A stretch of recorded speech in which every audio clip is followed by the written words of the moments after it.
Good morning.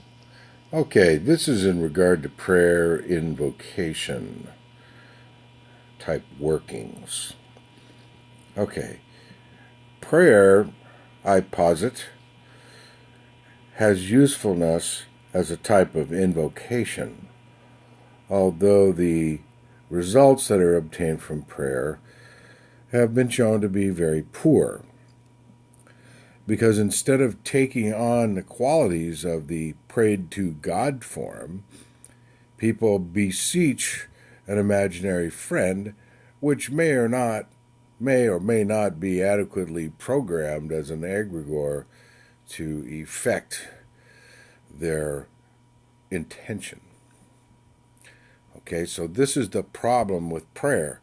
Prayer might make the prayer feel good because they think they're doing something good for themselves or somebody else, and in that respect, it probably has some sort of importance and some sort of value. However, that's not anything we can really even measure very well qualitatively.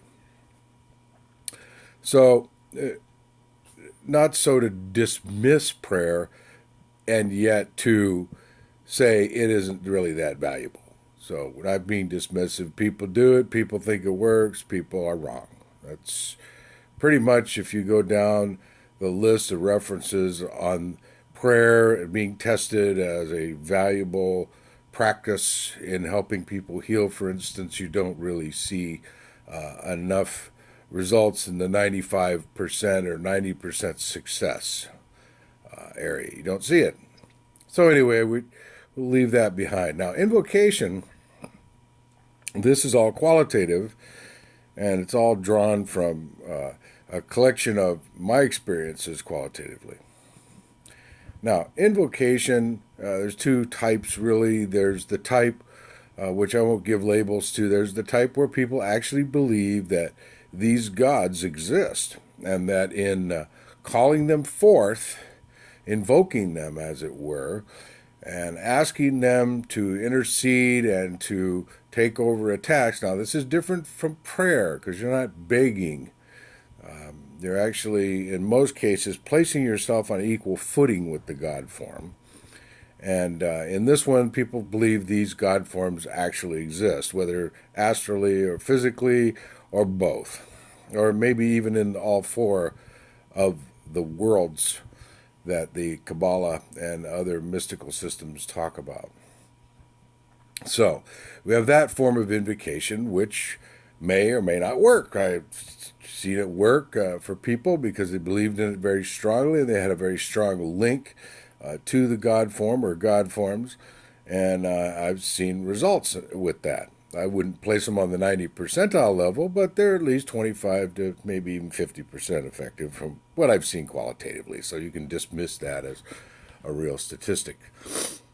Okay, so now we have the second form of invocation, which is modeling, which follows a lot of what Milton Erickson was talking about. We take the God form and the characteristics we can collect about it or other God forms, collect these characteristics, and pull them down and take them on as our own characteristics. So we're actually creating a God form copy of ourselves in these images, and then we use these to accomplish our tasks or our intentions, as it were. This is, I've seen, to be more effective than the first route, and certainly quite a bit more effective than prayer.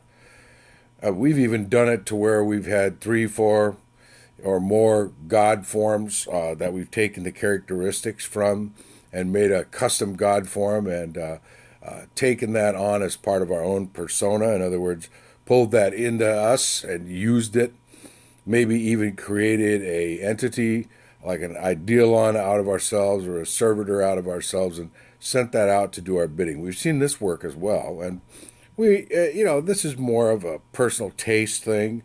We like the way this feels when we do it, meaning me, I like it, and others I've worked with, we like the way it feels when we accomplish this. So this is a very good way to do invocation, in my opinion. It's my preferred route. You can do whatever you want. I'm not here to tell you have to do anything a certain way. I will tell you, though, that what I've seen experientially is much better results over the last 25 years with this second route, which is taking God forms, adopting their characteristics, modeling them, and projecting that outward into the world to accomplish our intentions. Well, thanks for listening. Hope you enjoyed this. More on magic, or what we call magic, later on.